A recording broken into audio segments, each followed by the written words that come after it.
Welcome to JBSports. I'm your host, Jonathan Burton, and today we're going to go into a little bit about the NBA draft. We're not going to go too in-depth because I'm going to make a better video about all the draft picks once I learn more about the situations with the teams. That will probably be next week, but this week we're just going to talk about some of the bigger stories. We're going to talk about where Bronny went, who the Rockets picked, some trades. Going to talk about some trade news. And then we're going to talk about Brandon Ayuk and the situation with that. So, first, we're going to talk about Reed Sheppard, drafted to the Houston Rockets. I like this pick. I actually really do. I saw a lot of people hating on it. I don't know why people would. He's a good player. I think he's someone we need because we have good guards, but between the two we have Fred VanVleet and Jalen Green. I feel that one of them is going to be gone soon. I mean, Fred VanVleet, 3-year deal, yeah. Jalen Green, we should resign him because last year he started really ramping up his numbers. He started playing way more efficient. He started getting his numbers percentages wise up because he 2 years ago, a year before that, he used to have games where he'd be he scored 28 points, but he was 10 for 27 shooting. So he's starting to get those numbers up a lot. With Reed Sheppard, he led the nation in shooting, 52.1% from the three. In 2 games he made 7 3-pointers, which is pretty good. Generally, I just think he's going to be good for us. I like how he plays. I like how he can work for us, and I think he'll be very good in a role for us in the shooting guard or point guard because him or Jalen Green can take up the ball. I don't know which yet. We're just going to have to see from the games. But then with that, the Rockets, they made a draft day trade with the Hawks. The Atlanta Hawks moved back in the NBA draft, trading forward A.J. Griffin to the Houston Rockets for the number 44th pick before trading that pick to the Miami Heat to obtain the rights of guard forward Nikola. Won't even say that name. I'll just talk about the trade. So, the Atlanta Hawks trade forward A.J. Hawk to the Rockets for the 44th pick. A.J. Griffin. Sorry, A.J. Hawk. A.J. Griffin,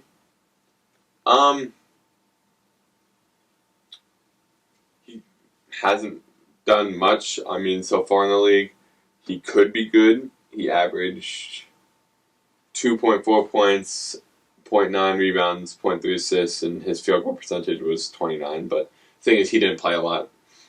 He's from Duke. I think, from what I've watched a little bit, he can be good.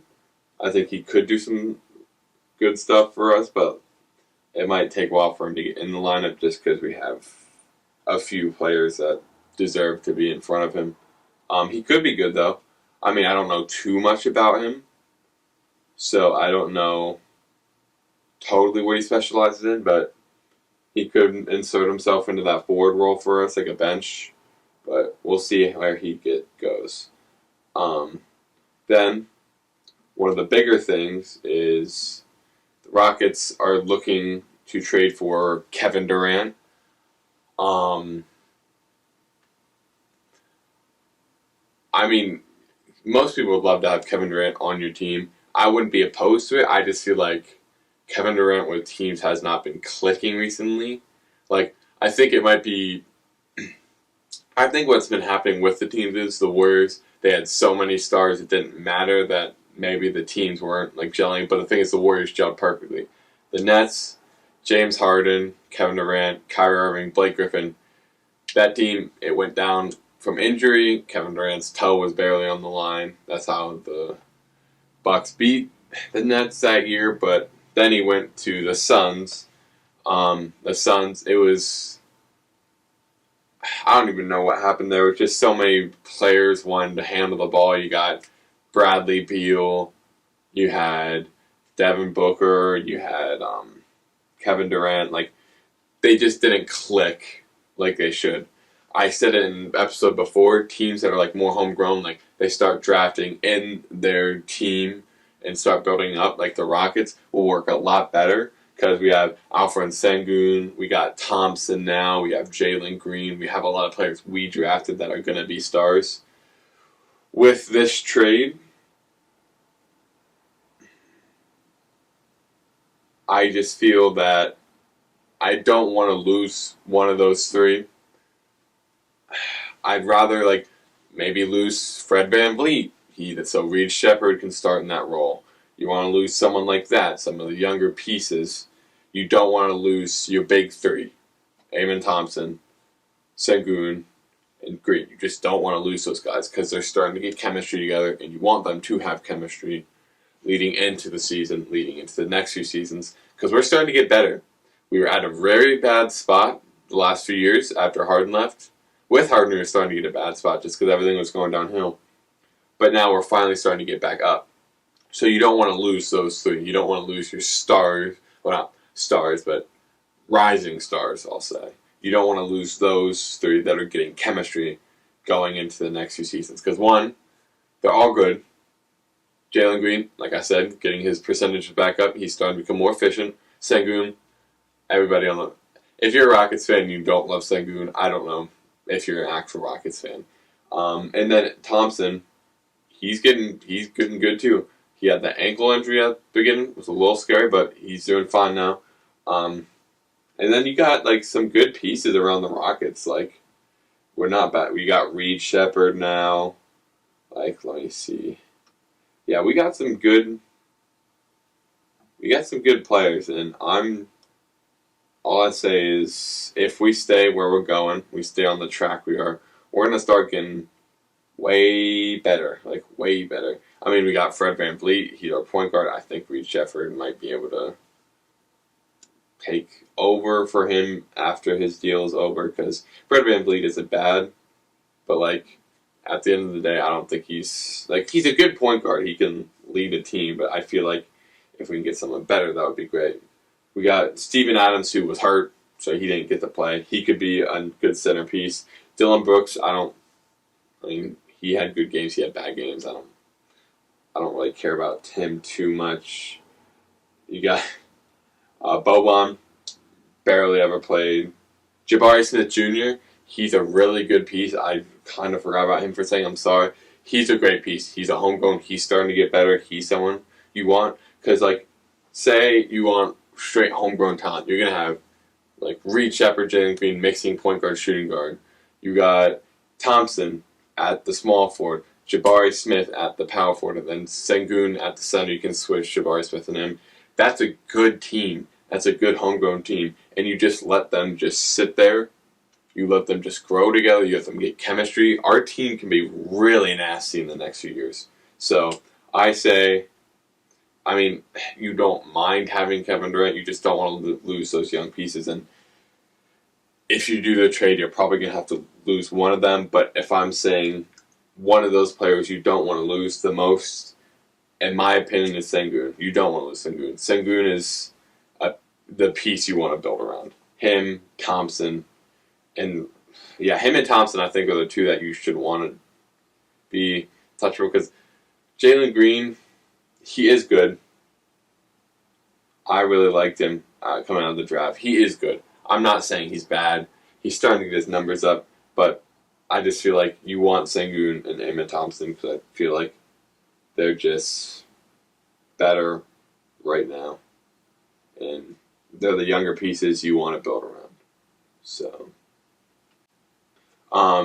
going off of that into trade rumors, trade talks. Brandon Ayuk,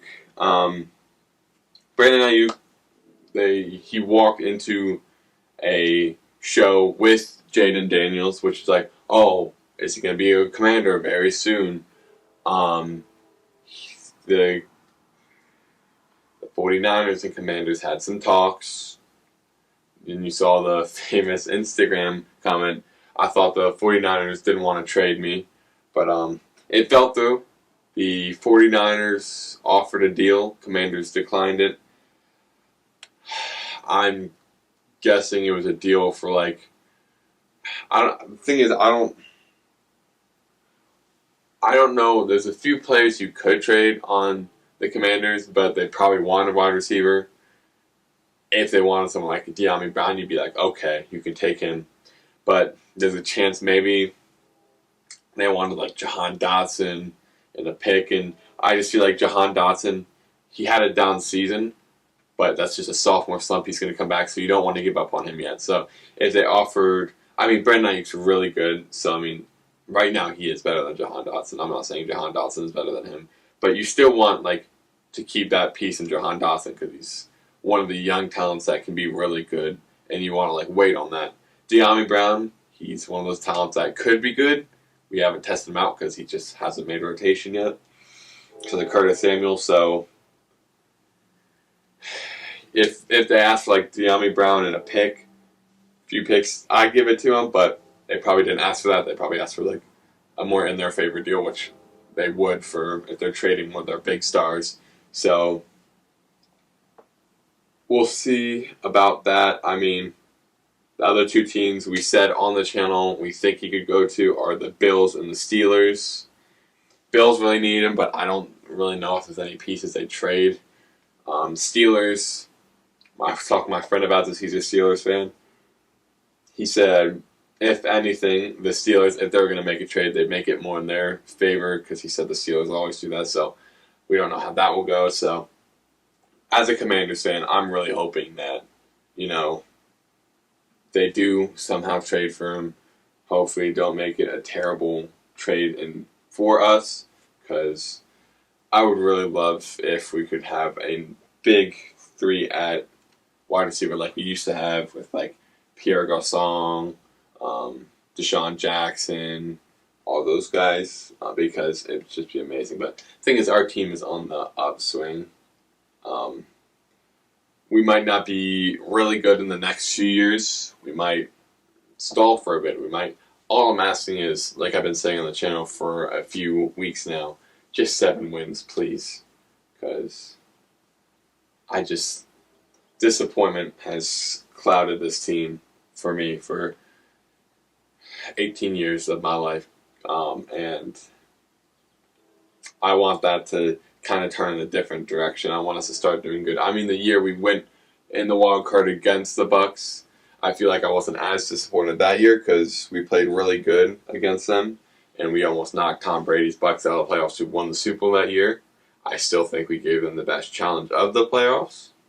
So hopefully we can kind of get closer to that, start getting to those days where we were getting to the wild card, and hopefully soon get to the playoffs and win a playoff game. So going into upswing, I saw this article I wanted to check out, how the Washington Commanders' new scheme should benefit cornerback Emmanuel Forbes.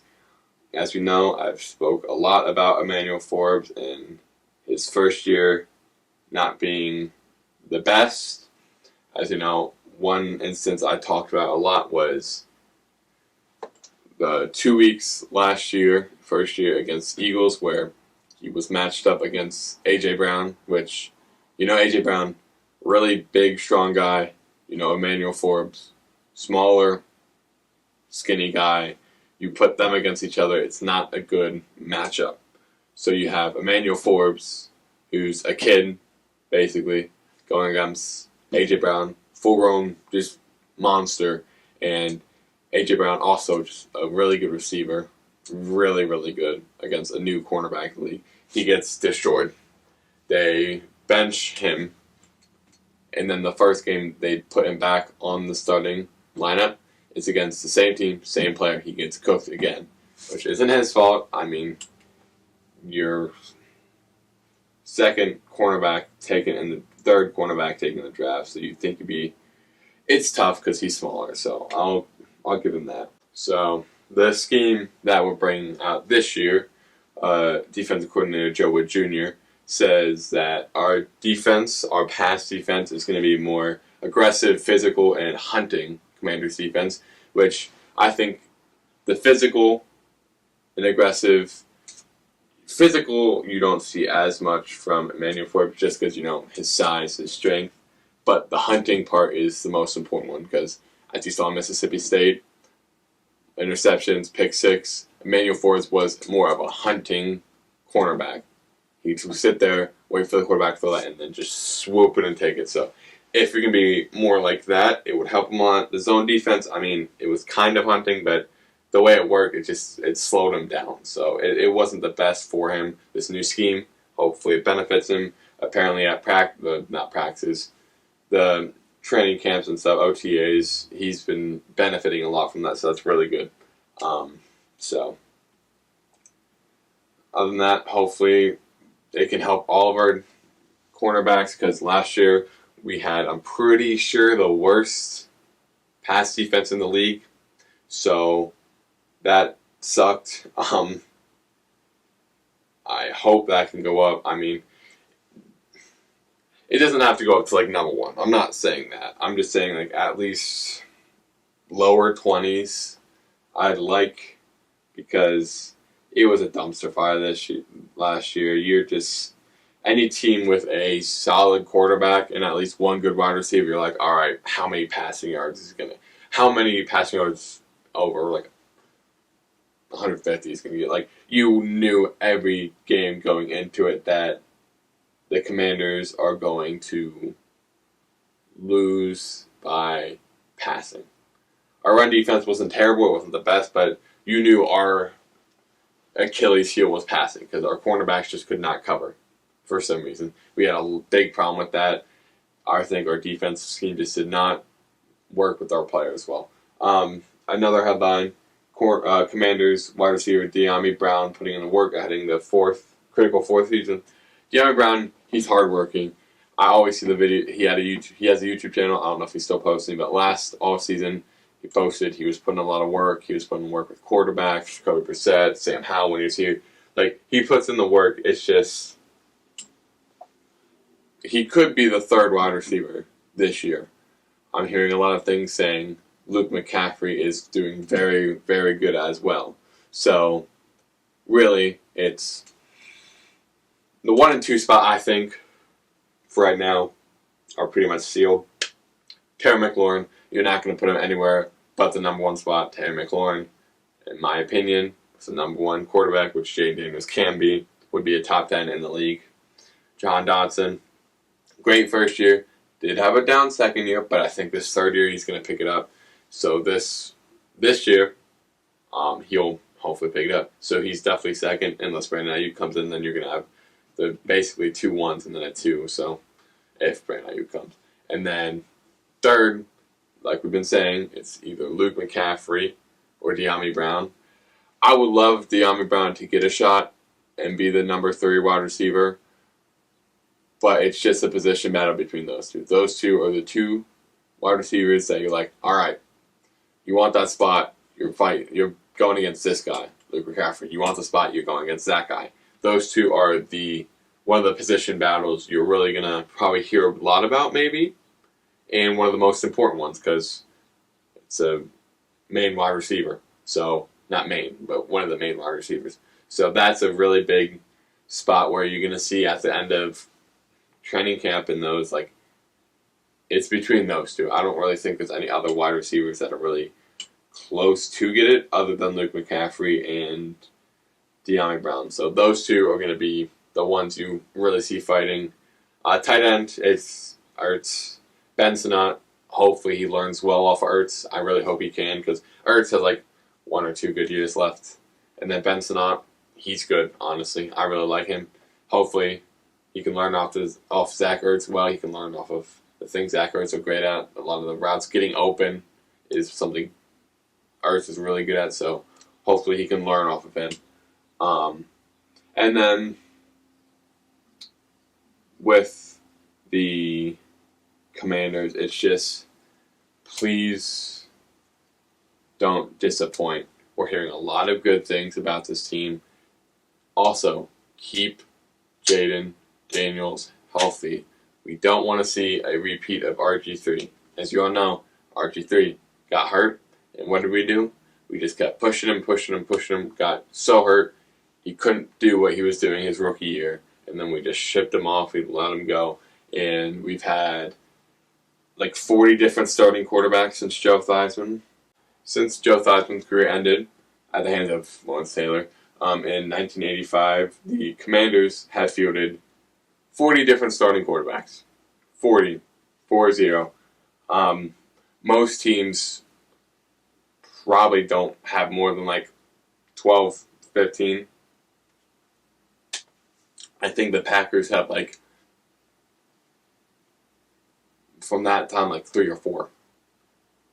Yeah, Brett Favre, Aaron Rodgers, and Jordan Love. Maybe 1 or 2 sprinkled in there somewhere, but like really starting quarterbacks, they've had 3. We've had 40. So we need Jane Daniels. I know he can be that guy, but we need to keep him healthy because we don't need an RG3 situation all over again because that would really, really suck. We don't need another starting quarterback every single year until we draft another top 3 quarterback in the draft. So we need to keep him healthy, and then we just need to make sure the line doesn't give up 60-plus sacks. We just need to all I'm saying is just protect Jane Daniels, protect the quarterback. Defense, DBs need to get better. There's things we need to do. There's things we're pretty good at, like our wide receivers. We have our Jahan Dotson has up here. Luke McCaffrey, De'Ami Brown play really well this year. Terry McLaurin plays how he always plays, which is really good. We can improve on a lot of things this year, and I don't think we can get worse. We can't get worse pass defense. There's some things we can't get worse at, like sacks. I think we had the second most against us, so we can't really get worse than that unless we have more than the Giants this year. But there's a lot of things we can improve on. There's a lot of things we should improve on, and there's a lot of things I think we are going to improve on. But that's up to the Commanders because I'm just saying what I want. I'm saying what we should have. I'm not a Commanders player. I'm not a Commanders coach, so it doesn't matter what I say really too much. But that's just what I think they can do. So hopefully they can pick it up. I know they can. I know they're good. So 7 wins. That's all I'm asking for. That's all I'm begging for. And last thing, actually, Bronny James. I want to get into him a little bit. I think most of us knew he was probably going to get picked up by the Lakers if he was undrafted or drafted. Definitely not first round, but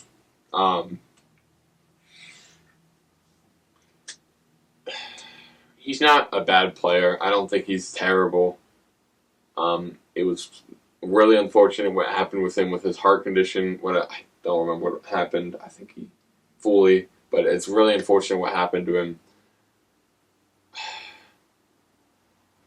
I'd say that he just got drafted because of nepotism, but nepotism is around the whole league, so either way, he was going to get drafted. There's some players, it's everywhere. There's things that shouldn't happen everywhere. I'm not saying he shouldn't have been drafted, but all I'm saying is him getting drafted because his dad plays somewhere shouldn't really. It's getting hate, but it's getting hate more than other things that are like on that level and some sorts have. So while I don't really care, I don't really care that much. I mean, he's made it to the league. I can't really hate too much because he made it to the league. I'm here. I can't play college basketball, so it doesn't really matter what I think. Him getting drafted, playing with his father, that's cool. First, I think father-son duo to play in the league, that's pretty cool. That's a cool stat to have for them. I hope after the Lakers, when LeBron retires, Bronny can stay in the league. Hopefully he can do pretty good. Maybe one day he can play with his brother. That would be cool for them. I don't think he's going to be anywhere on the level his dad was. I don't really know if he'll be in a superstar role. So I don't really know how what's going to happen after his dad does retire, but I don't think him getting into the league should be getting as much hate as it is, personally. But people are going to say what they want. But this has been an episode of JB Sports. Thank you guys for watching, and have an amazing day.